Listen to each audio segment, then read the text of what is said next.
Hi, this is Elvina, and I want to share with you an easy peasy shaker card that you can send through the mail with just a regular postage stamp. Unless, of course, you decide to use some really bulky shakers. But I got this idea from one of our Stampin' Up! Virtual convention a demonstrator who demonstrated it. And of course, right now, I cannot think of her name. Okay, hopefully it'll come to me before we're done. But I'm also using this card in my card class that I'm doing this winter. And so my ladies have received the items they need to make this card and the seashells. So, and since they're using these for a couple different cards, I want to show them a couple things to do with the seashells before I get into the shaker card. So bear with me for just a little bit. Let me just show you really quick, though, the supplies that are needed for the shaker card. As you can see, it's pretty basic. Your card base, your layer, and a clear envelope.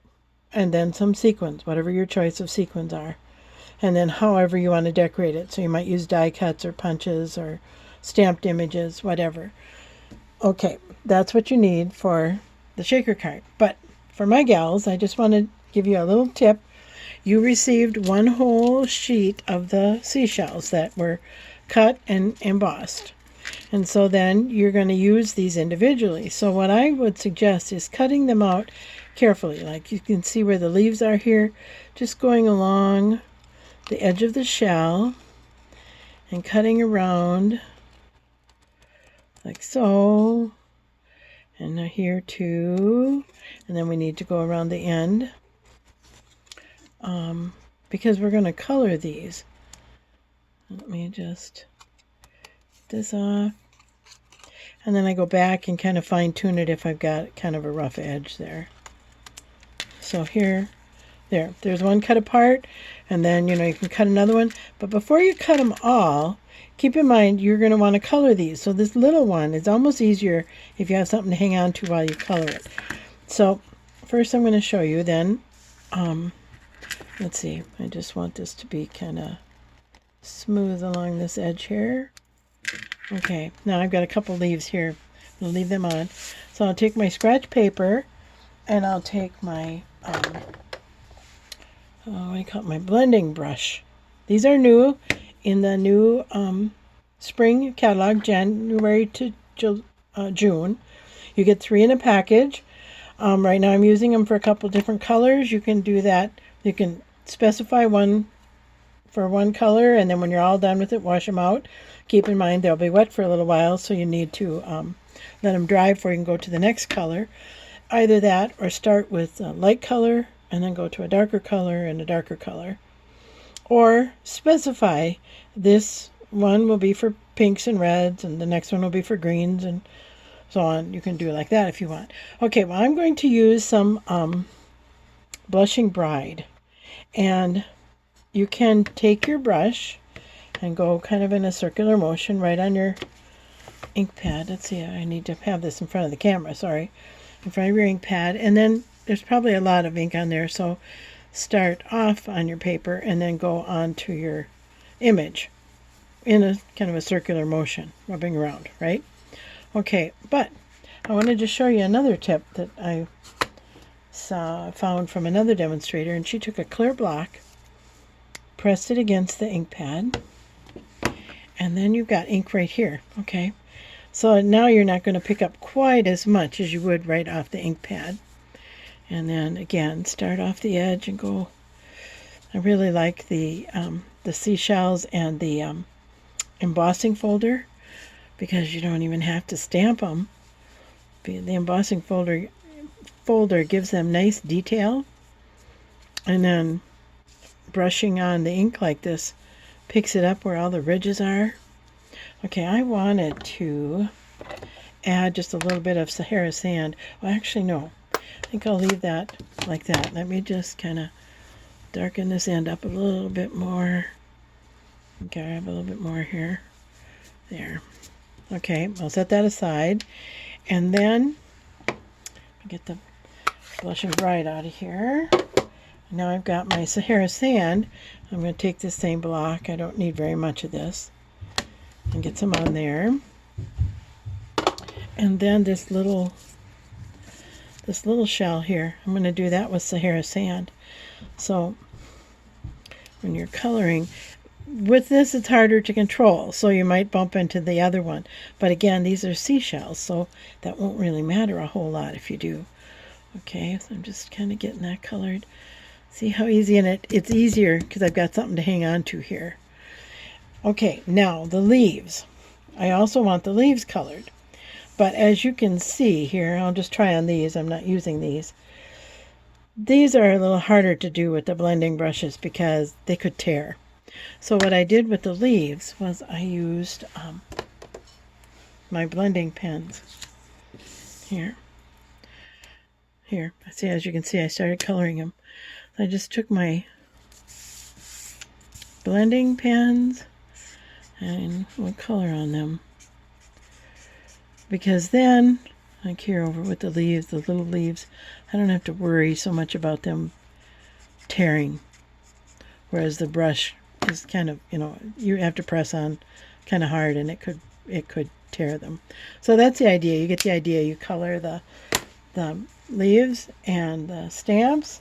Let me move these out of the way, and through the magic of video, but I'm going to want to use this one that's a little bit darker, so let me get this ink out of here. That out of there. Get my stuff out of the way, oh, that's okay. We'll use this one. Here, we've got these. Okay, so now we can get ready to assemble our shaker card. Okay, so for the shaker card, you need your card base. This is Melon Mambo. I also had Pacific Point in there. And then, because these are darker ones, I have a white so that there's an insert. And I've gone ahead and stamped mine. Okay, so this is my base card. And then I have a layer to go on top. Okay, and this is what I used in the original one. But I looked at that and I thought, that's really busy. So I decided to turn it over and use the other side. That's what's so nice about our designer series paper. It's got two sides. So this is a little plainer, and you can see that you'll be able to see the shells better. Okay, so this is going to be for my shaker. So don't attach it to the front. You want to slip this into your third part, the plastic sleeve. So what I did here, though, I should say, is I did a greeting, and then I took a sticker from one of the little sticker sheets. I guess it was off the pink one here. And I stuck that on there, and then I stuck my grasses down. Okay, so now I'm going to slide this in my envelope. I want to slide it so that it fits against all the way to the back edge, all the way to the bottom edge. And as you can see, the plastic envelope's a little bit big. That's okay. Doesn't matter. Okay, now I'm going to put my shakers in there. So this is from The Whale of a Time. And we'll see, that's what I didn't really have any that necessarily sequins that went so much with this, but I'm just dumping some in. See how it looks? Yeah, that's probably enough. So I want to keep them on this side, so I'm going to go ahead and seal my envelope. Before I seal it, I'll just use my bone folder and just kind of crease this good, because you want your plastic sleeve, your plastic envelope to seal, or to stay folded nice. Okay, and there I peeled that off. So now it's sealed there, but we still have this little extra at the top. So that I'm just going to fold over here, and if I can get a hold of it, fold it over, and again crease it with my bone folder, and that I'm just going to stick down with some Scotch tape, because I just want to hold it down good in here. So let me stick some tape on there. Some tape on there because you don't want any of your sequins to slip around to the back side. So now I've got all my sequins in there. All right. Now, a couple steps left. Now I'm going to attach this to my card. So I like to use the tear and tape. Just because this is plastic, I don't want it peeling up on me. So I'm going to stick down my tear and tape here. And I'm sticking it on all 4 sides because I don't want this coming off of my card. Okay, and I'm going to go down this side. I think I'm probably off the picture here. Everything's moving on me. When I'm filming, I'm always trying to go too quickly, and then that's when, what is it? Haste makes waste. That's when mistakes are made, right? Okay, so now I'll make sure this is stuck down good. Press it so it's stuck down really good. And then you'll be this is just so quick and easy. It is so fun. There, now I'm peeling my backing off. And so I can stick this down on the front of my card. And then I can add some of those seashells to the front. Okay, now I'll make sure I have it right side up. Yep, that's right side up. And there's a lot of static electricity here. It's kind of dry this winter. Okay. Stick that down. Down, down, down, down. Ta-da! There we go. I got my shaker card. Now you could be done with that. But I got to have a shell here. So I'm going to add a couple things to the front of the card. So I'm going to put a shell on the front. Let me just use my Stampin'. Whoops. Don't want to stick it to my table. I'll stick this one down here and let it overlap just a little bit. And then here. Put this one down, and if I wanted to, I could pop one up with dimensionals, but I can't. The idea behind this card for me is that you can send a fun shaker card without it costing you extra postage. So let's stick this card down here, and then let's see. I sent you some stickers, so I think I'll put a starfish maybe in this corner.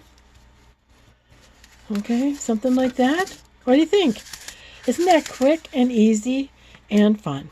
And then I just need to put my card inside. So have fun making this. You can do this with all kinds of things. I really like these sequins a lot better. And I will have to say, I like this card a lot better down on the blue side versus the sand dollars or the sea anemone side. Yeah. Okay, well, thanks for looking. Enjoy.